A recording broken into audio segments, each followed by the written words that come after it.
Il sort un album intitulé Apatride, alors on a voulu l'accueillir chez nous. Faites un tonnerre d'applaudissements pour André Manoukian, s'il vous plaît. Merci beaucoup. Merci.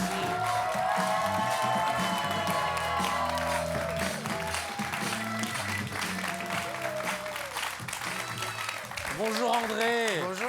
Bonjour, ça me fait plaisir de vous recevoir, merci beaucoup. Moi, ça me fait plaisir aussi. C'est fort d'arriver à faire rigoler avec ça, c'est bien. Oh, Ce que vous venez de faire. Non, c'est très gentil, merci.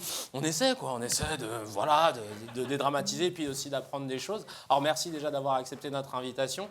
Vous êtes auteur, compositeur, chroniqueur, pianiste jazz, et vous venez de sortir cet album qui s'appelle Apatride. Et j'ai voulu vous inviter parce qu'en fait, on s'était vu au Grand Journal l'année dernière et vous aviez dit que j'étais beau. Voilà, c'est tout. Non, je déconne.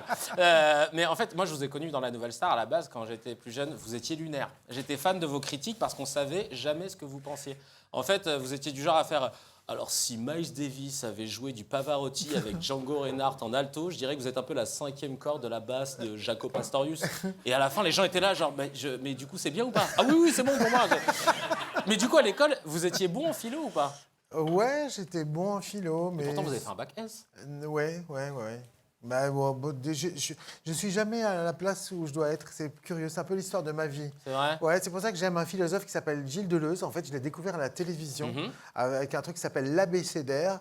Et il a prononcé à la lettre D le mot déterritorialisé. Alors, outre que c'est un nom très difficile à dire, allez-y, dites-le après moi. Déterritorialisé. Ah, vous le dites vachement bien. Moi, je sais dire supercalifragilisticexpialidiosos. Donc voilà, pas mal. Chacun son truc. Ah oui, c'est pas facile à dire. Votre dernier album, que je rappelle, Apatride, du coup, Apatride, ça veut dire être privé de nationalité et être citoyen de nulle part. Alors du coup, ce titre, pour vous, il a plein de significations, de ce que je vois. Exactement. Et puis, je dis qu'aussi, c'est la nationalité des musiciens. Nous, on est... Sur cet album, j'ai joué avec des musiciens turcs. C'est important pour un musicien arménien. Je me suis retrouvé à Istanbul. C'est une chanteuse syrienne qui m'a emmené là-bas. Une chanteuse syrienne qui chante. En Syrie, c'est pas évident tous les jours. Quand j'ai entendu sa voix, alors elle est arméno-syrienne, c'est-à-dire que moi je suis d'origine arménienne et français. Elle, sa langue maternelle c'est l'arabe, mais sa religion c'est chrétienne. Elle a été élevée dans le quartier chrétien de Damas, mais elle entendait le muezzin qui chantait. Et toute petite, elle a voulu l'imiter, ce qui fait qu'elle a ce qu'on appelle l'art du makam, c'est-à-dire c'est l'improvisation dans la musique arabe, et on peut improviser pendant des heures. Et tout d'un coup, j'ai découvert une vraie Scheherazade. Et quand elle chantait, j'étais la bouche ouverte en me disant « c'est elle que je veux dans mon disque ». Donc j'ai dit à mon agent « je file à Damas ». Et il a flippé, il a fait 2-3 coups de fil. Oula, doucement. Et il m'a dit « écoute, c'est pas la peine d'aller à Damas, tu vas aller à Paris 14e ». Et c'est là qu'elle c'est là qu'elle est depuis 2 ans. Elle s'appelle Lena Chamamian et je l'ai invitée pour mon album. Mais c'est elle qui m'a emmené à Istanbul. Elle m'a dit « je vais te faire aimer Istanbul ». Et j'ai découvert des musiciens fabuleux. Et la moitié des musiciens d'Istanbul sont des gypsies. Je ne savais pas qu'il y avait des gitans en Turquie. Bah ouais. Et il y a un gars qui me dit, mais tu sais, nous, les musiciens, on est tous des nomades. Et je trouvais que c'était une belle définition de ce qu'on fait. Et puis, Apatride aussi, j'ai retrouvé les papiers de mon grand-père il n'y a pas longtemps. Et qu'est-ce qu'il y avait marqué dessus? Apatride. Il est arrivé en France en 1920. Et je pense qu'il est mort dans les années 60. Et il ne s'est jamais fait naturaliser français. Parce qu'il y avait marqué dessus, Apatride. Et puis, il y avait marqué réfugié arménien. Et je pense que ce mot-là, il ne voulait pas que ce soit ôté. S'il avait eu sa carte d'identité française, ce mot disparaissait. Il n'avait pas vraiment envie de ça, au fond. Le mot apatride, aujourd'hui, il a une autre signification. Parce qu'on parle souvent des gens qui sont partis faire des attentats. Est-ce qu'on doit leur retirer leur nationalité ou pas, etc. Donc, en fait, c'est tombé exactement pendant ce débat-là, qui était très violent et qui a un peu clivé la société française. Et si je vous dis, c'est en même temps que je vois les papiers de mon grand-père et je vois dessus sa photo avec marqué dessus Apatride. Et je fais waouh. Du coup, vous avez un avis là-dessus ou... Sur quoi? Sur les apatrides. Est-ce qu'on doit déchoir d'une nationalité des gens qui ont commis des attentats? Je pense que ça ne sert à pas grand-chose, honnêtement. C'est un effet d'annonce. Ouais, je suis d'accord. C'est ça. Il y a un moment de panique, il fallait réagir et faire une grosse annonce. Moi, je pense que le boulot que vous faites, vous, en riant, mine de rien, c'est un des plus chouettes boulots que vous puissiez faire. Parce que c'est Bergson qui dit, finalement... Bergson, c'est le lycée, là? Non, le... J'étais personne. Ouais, c'est ça. Excusez-moi. Le philosophe, il dit Il dit qu'en fait, l'humour, c'est le petit pas de distance qui transforme la tragédie en comédie. Et ce petit pas de distance que vous exercez, vous, quelque part, il nous débarrasse des peurs, des fantasmes et tout ça, et il nous fait voir la situation peut-être plus comme elle est, quoi. Voilà. Ben, merci beaucoup. Vous savez quoi? Je vais prendre tout ce que vous avez dit, je vais le mettre dans notre dossier de presse parce que je trouve que c'est encore mieux vendu. Et moi, ce que j'aimerais, c'est qu'on écoute un extrait d'Apatride.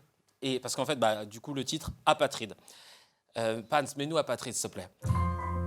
Parce que c'est dingue, parce que quand je l'écoute, j'ai envie de mettre genre un costard rayé, des bretelles, prendre mon petit verre de whisky et dire un truc style « Mais que fait une si belle demoiselle seule dans ce taudis ?»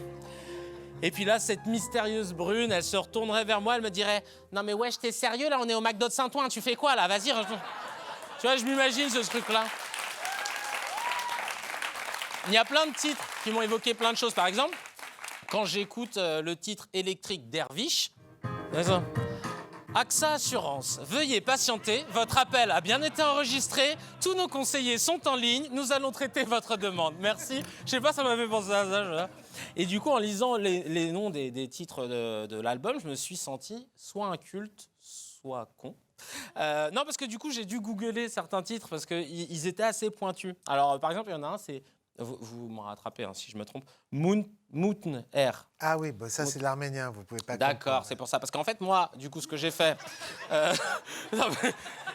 dans les images, en fait, que j'ai tapé Moutn Air sur Google, d'accord. Et je suis tombé, en fait, sur des moutons. Oh merde. Je vous jure, c'est vrai. Et la chanteuse qui pose sur ce titre, donc on en a parlé tout à l'heure, Léna Chamamian. Ouais, elle a les cheveux frisés. Oui, je l'ai googlée, elle est magnifique, mais elle a ce type de cheveux, en fait. C'est vrai. Du coup, coïncidence, je ne crois pas. Bref, ça veut dire quoi, Moon Air? Ça veut dire il fait sombre, la nuit va tomber. C'est un poème d'un Arménien du 19e siècle qui pressentait que les choses n'allaient pas tourner terribles et qui annonce d'une manière assez poétique les temps sombres qui vont venir. Cette mélodie, elle est belle, elle est un petit peu comme une mélodie, comme l'intro d'un Wagner et tout ça. Et dernier titre, c'était À la Turque. J'ai tapé sur Google pour voir ce que ça donnait. Je suis tombé sur ça. Non mais le pire c'est que c'est vrai, je vous jure. Alors, vous avez pas pensé à ça quand vous avez composé la chanson. Merci, d'accord. Je ne vais jamais l'écouter de la même manière. En fait, à la turca, c'est une manière de dire, c'est ces rythmes composés. Nous, en Occident, on a 4 temps, 3 temps. Là-bas, ils ont 5 temps, 7 temps, 9 temps. Vous savez comment on fait un 7 temps? On fait 1, 2, 1, 2, 1, 2, 3. 1, 2, 1, 2, 1, 2, 3. Allez-y. 1, 2, 1, 2, 1, 2, 3. 1, 2, 1, 2, 1, 2, 3. 1, 2, 1, 2, 1, 2. Ben là... c'est ça. Non, parce que j'allais dire, au début, le public, il avait l'air apatride. Là. Il avait pas de... Ils n'ont pas de temps du tout. Et bien là, ils viennent de faire un rythme à la turca. Et en plus, il y en a qui ont la position aussi. Donc c'est parfait. Position. Merci André d'avoir accepté notre invitation, c'était top. Merci beaucoup. Allez tous voir l'excellent André Manoukian pour son album Apatride. Et il sera au Trianon le 29 janvier. Et à très bientôt pour un autre rendez-vous. Je compte sur vous. Merci mille fois. My mama say she ain't surprised, told me that she always knew.